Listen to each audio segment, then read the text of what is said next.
আসসালামু আলাইকুম রহমতুল্লাহ। 30 জুলাই 2026 রোজ বৃহস্পতিবার। ধানের বাজারের চিত্রটা দেখুন।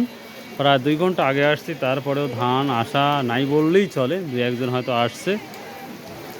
দেখি আমরা যারা ধান কিনেন তাদের সাথে আলোচনা করে দেখব যে বৃষ্টির দিনে ধান যাই আসুক সেটা কী দামে নিচ্ছে বা কী দামে বিক্রি হচ্ছে সেটা নিয়ে দেখব। তবে এই পরিস্থিতির ধানের দাম আমার মনে হয় যে খুবই অবস্থাটা ভালো হবে না, আমার যেটা মনে হয়। কারণ ভালো দিনেই ধান আমদানি কম, সেই অপেক্ষায় আজকে তো আরও অবস্থা খারাপ হতে পারে। দেখি ওখানে সামনে আমাদের ব্যাপারী আছে, তাদের সাথে একটু কথা বলবো। চলুন যাওয়া যাক। এই যে এখানে বেচা কেনা দুই একজন ধান নিয়ে আসছে। কেদু ভাই, বৃষ্টির দিনে ধান কেনা লাগে? কি অবস্থা? ধানও নাই, দামও নাই। দাম আছে, ধান নাই। 1200 কেনা বেচা হলো, ধান নাই তাও 1200 কেনা বেচা হলো।